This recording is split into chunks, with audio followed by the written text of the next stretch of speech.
Nazdar borci, hello my friends.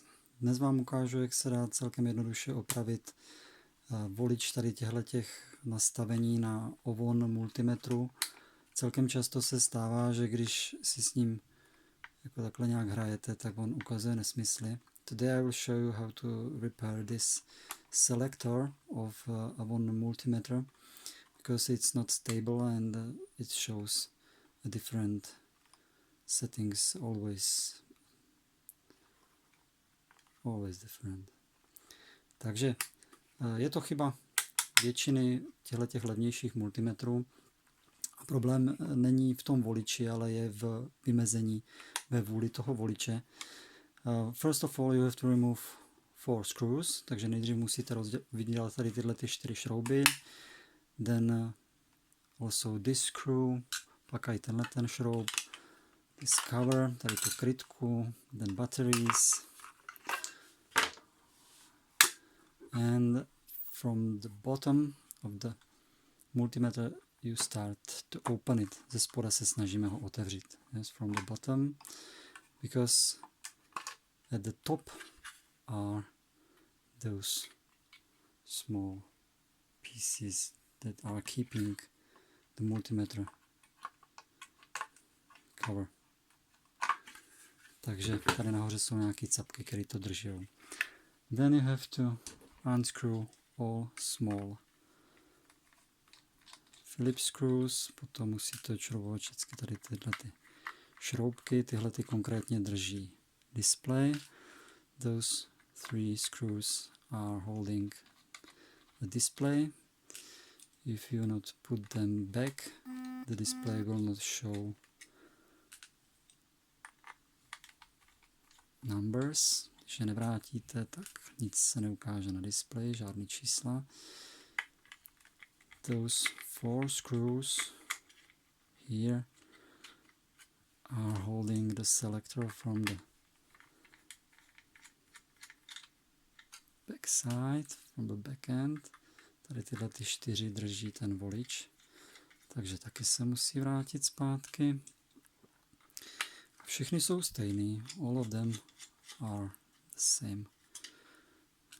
The screws inside the multimeter are the same. Tak, then we will start to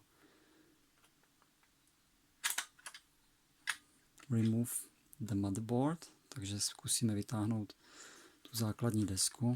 Be careful, because those 4 metal parts are in the holes. Takže tady ty 4 kovové části jsou v dírách. And from the middle there are 2 small wires. A tam jsou 2 kablíky for backlight. And now it's easy. A teď je to snadný. Just to pick the selector part and put here a piece of hard foil. A dejte sem kousek tvrdé folie. The size is the same like this part, and in the middle is a hole. It's not important to be precise when you will make it. Není potřeba být precizní. And put it back, and that's all. Carefully put the motherboard back. Opatrně vrátíme desku zpátky. And also all screws. A vrátíme zpátky všechny tady ty šroubky. 3 screws. Maybe 2 are enough for this moment. To save time. Nahoru dám jenom 2. And 4 screws around the selector. 4 šroubky okolo voliče.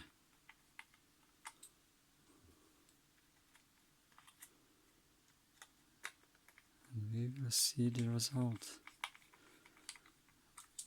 Uvidíme výsledek.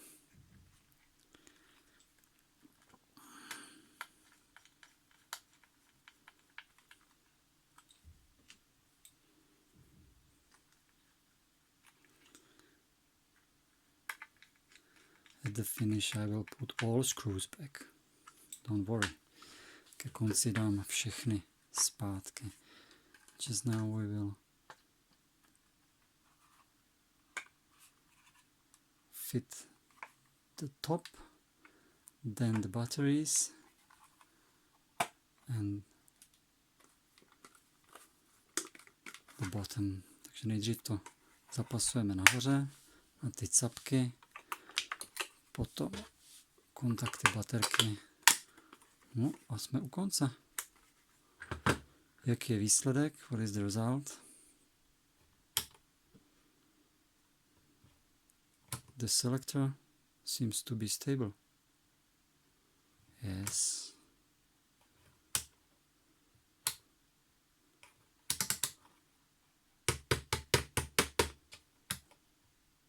It's stable enough for me. Thank you for watching. Díky za pozornost and have a nice time. Bye.